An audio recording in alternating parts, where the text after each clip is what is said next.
আজকে তো গাঁদা ফুল অথবা কুলি পিঠার ইতিহাস পাল্টে দেব। ভাই, আজকের এই পিঠা তৈরি করার পরে আমি তো চিন্তায় পড়ে গেছিলাম, এটা কি খাবো নাকি সাজিয়ে রেখে দেব। আসসালামু আলাইকুম, কেমন আছেন সবাই? নিশ্চয়ই দেখেই বুঝতে পারছেন আজকে কি হতে চলেছে। জি হ্যাঁ, একেবারেই ঠিক ধরছেন। একেবারে মনোমুগ্ধকর সুস্বাদু পিঠা রেসিপি। তার জন্য চুলায় একটা প্যানে দিয়ে দেব 1 কাপ পরিমাণ নারকেল কুড়া। আজকে আমি ফ্রেশ নারকেল কুড়িয়ে তারপরে আজকের পিঠাটা তৈরি করব। আর সাথে দিয়ে দেব আধা কাপ পরিমাণ খেজুর গুড়। খেজুর গুড়টা আমি একটুখানি চুলায় জ্বালিয়ে তারপরে এরকম লিকুইড করে নিয়েছি। আপনি চাইলে আস্ত যে খেজুর গুড় মানে পাটালি যেটা পাওয়া যায় সেটা দিয়েও কিন্তু করে নিতে পারেন, চাইলে চিনি দিয়েও করে নেওয়া যায়।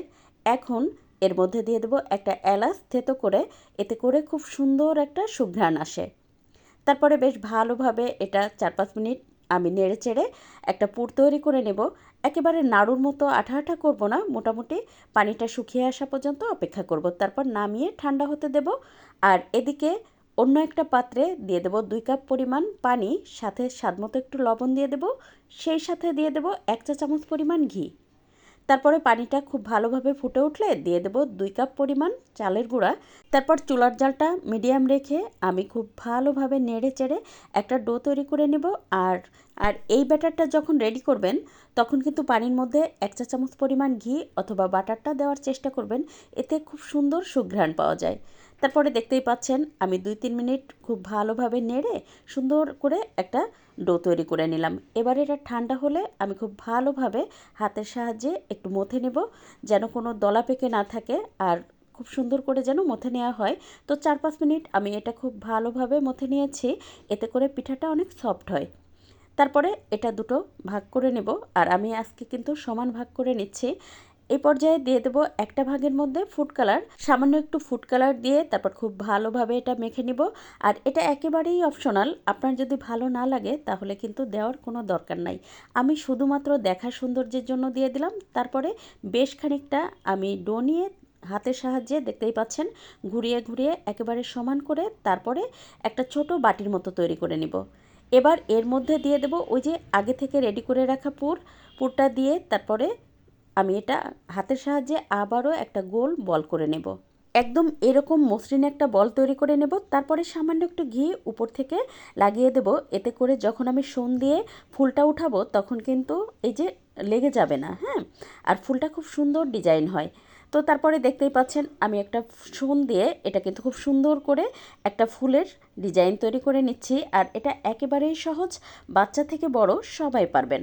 শুধুমাত্র একটু খেয়াল করলেই কিন্তু এই কাজটা সহজেই পারবেন, আমার থেকেও অনেক সুন্দর করে করে নিতে পারবেন।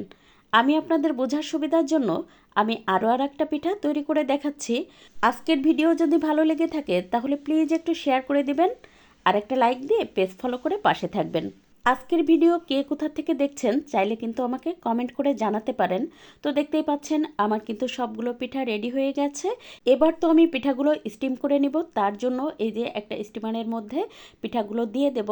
দিয়ে এবার একটা প্যানের মধ্যে আমি কিছুটা পানি দিয়ে তারপরে পিঠাগুলো 7-8 মিনিটের জন্য ভাপিয়ে নেব। এই পিঠাটা সিদ্ধ হতে খুব একটা সময় লাগে না, যেহেতু আমাদের ডোটা তো সিদ্ধ করেই করা ছিল, তাই কিন্তু খুবই অল্প সময়ে এটা সিদ্ধ হয়ে যায়। 7-8 মিনিটের বেশি সময় লাগেই না। তো দেখতেই পাচ্ছেন প্রায় 8 মিনিট পরে আমি পিঠাগুলো কিন্তু তুলে নেব।